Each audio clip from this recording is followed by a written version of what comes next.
Iran ইসরায়েলের পাল্টাপাল্টি হামলায় উত্তপ্ত মধ্যপ্রাচ্য। ট্রু প্রমিস 3-র অভিযানের নতুন ধাপে ইসরায়েলি সামরিক ও কৌশলগত ঘাঁটিতে ক্ষেপণাস্ত্র হামলা চালাচ্ছে ইরান। শনিবার ভোরেও তেল আবিবের পাশে হোলন শহরে আঘাত হানে ব্যালিস্টিক মিসাইল। আইডিএফ জানিয়েছে বেশ কিছু ক্ষেপণাস্ত্র আকাশে ধ্বংস করা গেলেও কিছু আঘাত হেনেছে লক্ষ্যবস্তুতে। এর জবাবে ইস্পাহান শহরে হয়েছে ইসরায়েলি ড্রোন হামলা। সেখানে রয়েছে ইরানের সবচেয়ে বড় পরমাণু গবেষণা কেন্দ্র।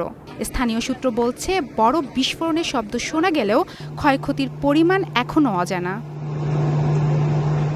এদিকে নাতানস পারমাণবিক স্থাপনায় ইসরায়েলি হামলার কারণে তেজস্ক্রিয়তা ছড়ানোর শঙ্কা করছে আন্তর্জাতিক পারমাণবিক শক্তি সংস্থা। এখনও অতিরিক্ত বিকিরণ শনাক্ত না হলেও সতর্ক থাকতে বলছে তারা।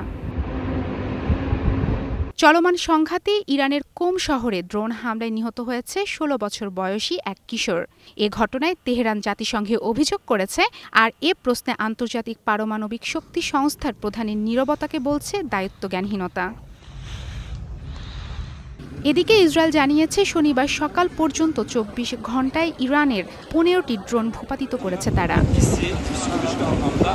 পাশাপাশি তেল আবিবের দাবি, ইরানের রেভলিউশনারি গার্ড কর্পসের ইউএভি ইউনিটের দ্বিতীয় প্রধান আমির পোরজোদকিকে হত্যা করা হয়েছে। তার বিরুদ্ধে চালকবিহীন ড্রোন হামলার পরিকল্পনার অভিযোগ রয়েছে, তাই একে কৌশলগত জয় হিসেবে দেখছে আইডিএফ।